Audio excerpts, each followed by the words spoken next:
Peace, everyone. How you doing? Welcome to Israel's Doctrine Google Hangout. I'm your host, Carl Labert, and you have now entered into our Hangout. And this right here is being recorded on my Carl Labert Israel Doctrines MCEO channel due to the fact that my Israel Doctrine channel is still being, you know, tampered with and things of that nature. So, people, the title MCEO channel due to the fact that my Israel Doctrine channel is still being, you know, see, this the trouble I gotta go through now. That my other channel messed up. I forget how to do stuff, you know, in unfamiliar grounds. But anyway, the title of this one is, are you being bamboozled by the Hebrew Israelite and Moorish sovereign citizen ideology? Right? I thought I'd bring this conversation up due to the fact that, you know, there's a debate going on today between Brother Reg and Brother Sharif Bey, and sovereign citizenship is going to be talked about to a certain degree due to the fact that Reggie deals with Black City sovereign, right? Let me see if this camera working now. Boy. The pale Arab messed up my stuff, man. All right. Camera working. Audio working.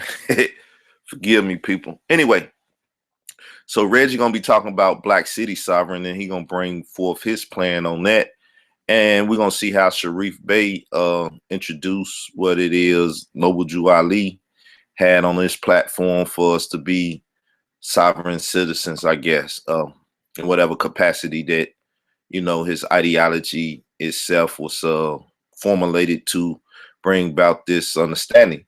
So, for y'all that don't know, the Moor started out as a civil organization, then they went to a religious organization. We know Reggie don't deal with no religion or nothing like that, autonomy, you know, ecclesiastical principality or nothing like that, but the Moors do. So citizenship, from their perspective, I really don't have a clear understanding of it.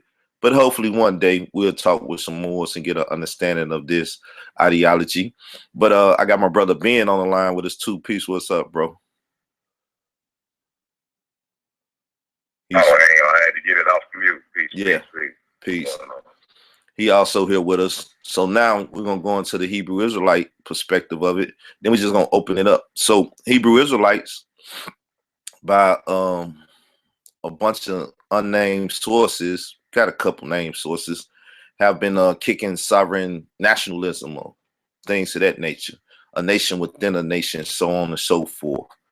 But they use the term sovereignty, which is like communism back in the 60s and stuff, right? So sovereignty is a word when dealing with citizenship, things to this nature that, you know, doesn't bode well with people today. We even know the so-called Nasut of the Kemet community today claim to have been selling sovereign paperwork and stuff.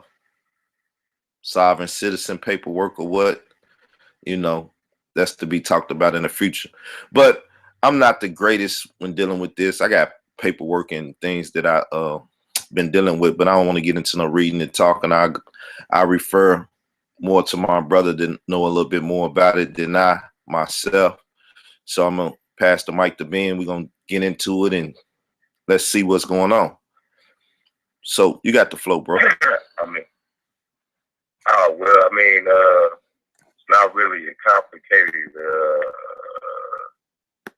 equation or nothing, you know, that I really have given much energy to, because honestly, can I speak candidly? Oh yeah, you got the mic. It's stupid to me, especially when you're dealing with the whole paradigm in which you say the creator is sovereign, and basically you're supposed to fill out paperwork and get it approved by a man or a body of men to say that you are free. I don't understand the logic in that. It's similar to something I've seen Brother O talking about. I think that was Brother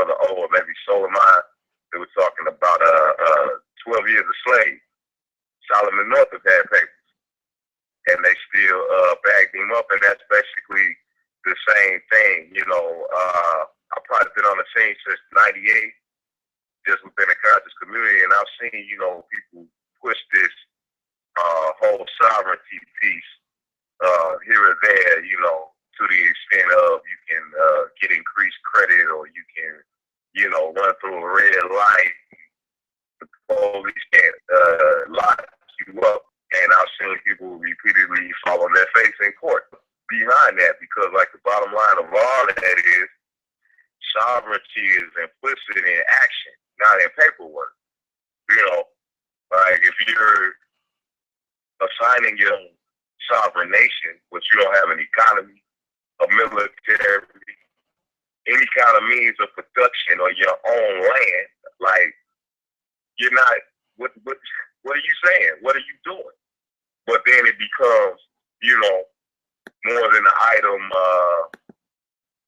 just to kind of marvel at the unintelligent nature of it. It becomes a little more than that when we look at the fact that, like you said, the government, you know, the U.S. government has been weighing in on that as like a keyword. Like, ever since all these acts got passed since 9/11, through internet communication, your telephone calls, your texts, or whatever, there are certain keywords that are going to cause you to get monitored and lumped in on the certain list. Sovereignty, this our sovereign citizen, being one of them. As far as from a Hebrew or Israelite, or Hebrew Israelite, whether you want to combine the two terms together, from that perspective, when we're dealing with scriptures, it's nowhere to be found in there. It's nowhere in any kind of prophetic guideline. So then, who are these people pushing this? Who is behind them? Who is funding them? This is what you got to look at. If they're coming, saying, "Thus saith the Lord, let's be sovereign citizens," who's behind them? Who's pulling the strings? You know, is really the bulk of it, because you can't, bottom line is, with the whole thing, you can't really find one person who can show forth that it like work for them. Who does it work for? It's been talked about a long time, and I haven't seen anybody come through with a testimonial that this has gotten them free. Not one person. You know, and that's just basically my initial thoughts on the call. Yeah. I like to tell people I stay 30 miles from, well, not with Memphis, so that'll make about maybe 25, a little less miles away from West Memphis, Arkansas, where a police officer was shot by some sovereign citizens. You know, these was white boys, Caucasian men, however you want to say it. And, you know, they came through and shot, you know, the son of the chief of the police, you know. And so that term sovereign or sovereign citizen in this area, yeah, it gets you looked at. With the, you know, property, land squatter, you know, ordeal that goes on in Memphis and stuff, saying that you're a sovereign citizen, you know what I'm saying? It gets you looked at. Even if you just want to say I'm a sovereign citizen of the nation of Israel and don't speak nothing about America, you know, as the brother said, these words are key words now, just like communism once again was back in the 60s and stuff. They won't say, "Oh, you're a communist." And when you say you're a sovereign citizen, you saying you basically breaking away from the American government or the system. Even if you want to claim the system today is what you breaking away from. You trying to go back to, you know, the Constitution and take it back to, you know, the days of old. Well, if you take it back to those days, then who were we at that time? Were we citizens? Are we 3/4 humans? So we got to be careful with the terminology where we heading with things and what we trying to do as a nation of people, or even with a body politics. And a lot of people are not paying attention to it. So we just raising the question. We're not going to be here long. We just raising the question. We'll do a full-blown show on it, you know, pretty soon or whatever, you know. So you got anything else you want to drop? Because we have the Moorish Science Temple of America and people that say that they don't deal with the Moors that, you know, preach and advocate the sovereign or sovereign citizen things. Then you know you got Hebrew Israelites that don't deal with it at all. But then you got, like I said, you got a group of individuals now that's coming out dealing with these things and trying to push sovereign nationalists. You know what I'm saying? And if you're a nation, once you claim you're a nation, your nation should be sovereign anyway, because you're moving under your own autonomy. You're not moving under nobody else's. And you didn't set up your government, and then therefore you act as a government. But people, really the only way they can pull it off today is in a religious manner. That's why if you really look at the Moorish Science Temple of America, they went from civil to what? Religious, ecclesiastical principalities, which is universal throughout the world because no one wants to oppress someone on a religious belief or ideologies and things of that nature. When it comes to civics, then you have just what you had in the civil rights days. You fighting for citizenship, identity, you know, in someone else, civil principality, municipality, whatever you want to say. And so therefore you fighting against the municipality. And as the brother said, you're gonna have to bring paperwork and stuff to this municipality and try to show them who you are this and you are that. You got to get you a flag. So people, it's a lot to be looked at. I remember, you know, now you bring it to mind. I remember a specific case, and I kind of had given ear to that because it was maybe 2011. I had lost second income. My wife at the time got sick, and you know, when I signed my lease, it was supposed to be renewed. When I originally signed it, we were supposed to have two incomes. Like you're supposed to have a certain amount of income qualified to live in that particular apartment complex. And you know, I was really listening to a lot of those videos talking about the straw man and the identity and all that. And I went to the court and did everything as prescribed. And as soon as I started running that, well, I got the letter in all capitals to fight this eviction. You know, the judge immediately started rolling his eyes. We're not going to do that today. And so basically, I started out for a couple more weeks, but it was what it was. It's, I mean, it's fruitless. I mean, let me not even cut any corners here. Like you said, a nation applies to a certain body of law. What sense does it make for Israel when we have our own divine constitution in the Torah? You know, in the Bible, biblical law. What sense does it make then to appeal to the law of man? You know, it's just one of many as far as the Hebrew or the Israelite perspective. It's one of many distractions out here, you know, coupled with the racism inherent, coupled with this whole versus dynamic, you know, Israel versus Canaan, Israel versus Edom. All of these are distractions from appealing to the actual sovereign of the universe. If we got into this situation due to our disobedience rather, with the Creator, then how is paperwork gonna get us out of it?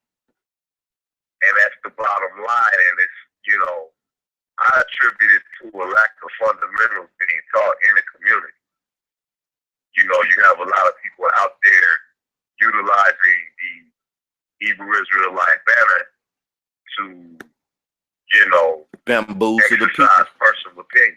Yeah, you know? And bamboozle the people. I mean, number one, we should be teaching righteousness out over all things, and that's what a lot of people fail to preach and practice. You know what I'm saying?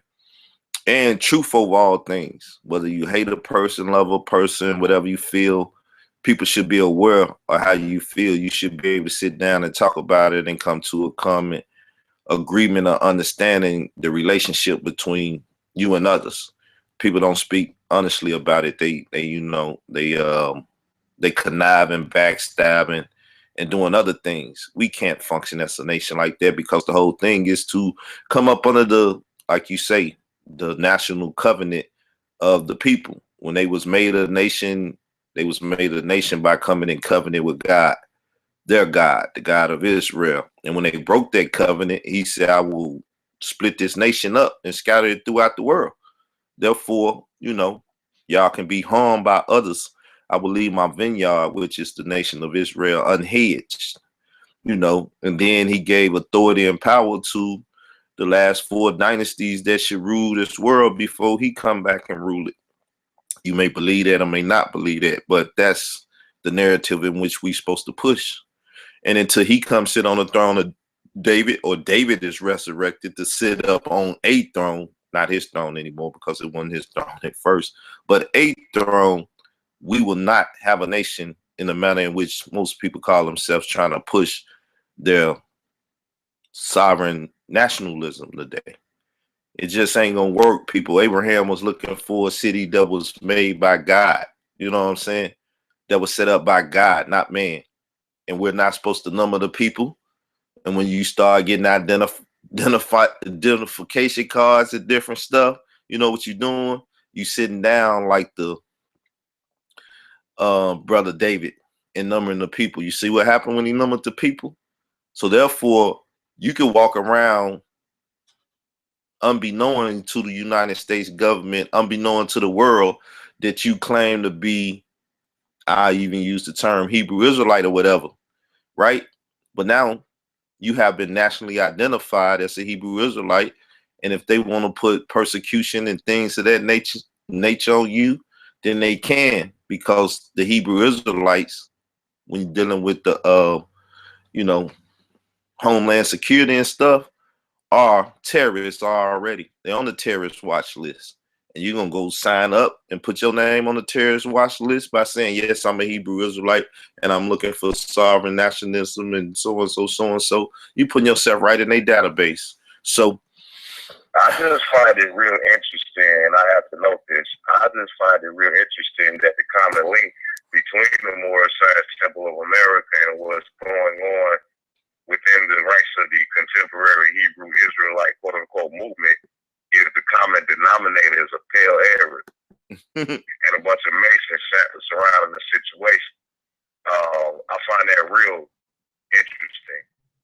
And especially, in this day where this is what I want to understand. How do you gather people to be a nation, to be productive through computer-mediated communication when you don't know who's on the other end? You're going out soliciting people, come join this sovereign national movement simply based on you proclaiming yourself to be a Hebrew Israelite, B, that you, I guess, basically have the funds to buy whatever package that we're selling that's going to make you this sovereign national, and then 3, wave this flag and carry this card. None of these things are the prerequisites to actually building a nation. That is, it's just like a club, and you don't know who's on either end of the computer. It just doesn't fit within the confines of reason, and it will cause the intelligent person to raise their eyebrow and consider, what is really behind this. What is really behind this, especially when you have individuals out here pushing it who have been incarcerated because of that. And they've come out under mysterious circumstances. Yes. And another thing, and altered, platforms. Correct. And another thing that one has to look at is the British Israelites, those who claim to be Israelite of the British crown. and people going to that British Crown to get, you know, information or legal status from them about their birth certificate, so on and so forth. So it's a lot to be talked about, a lot to be dealt with. Don't be bamboozled, people. We just bringing the conversation out so it can be birthed in the community. Others can speak on it, but you know, when we come back to speak on it, that we're going to speak on it in great detail. What y'all need to do, if you want to listen in and get some of this information and stuff, is tune in by subscribing to this channel called Lab of Israel Doctrines MCEO, because my Israel Doctrine channel has been affected by that same pair of error. So, people, subscribe to that one too, Israel Doctrines YouTube channel, because you know, I'm chopping and pasting. I'm doing a lot of stuff, working both channels now. For the people that's over there, it's 1,000 some subscribers. If you're listening to this over there, you know, come over here and subscribe so it'll be a little bit more easier to get you the information. But if you just want to be subscribed to one, I'm going to keep information going over there. Comment on the link, share the link, and let people know what we're talking about over here. You know, word of mouth is still the best tool we have in this community. And word of mouth can be digitally links put up to tell people about it, or actually speaking to co-workers, family, and friends and stuff about what's going on. We're going to leave you with that little bit of information, people. Think about it. Do a little research. So when we come back, if you choose to, you know, tune in, you could talk in the chat, ask questions, things of that nature, and we could get deep into the conversation. With that said, I'm going to say peace. I appreciate you coming over, brother. Talk with you later. Peace. Peace. Peace.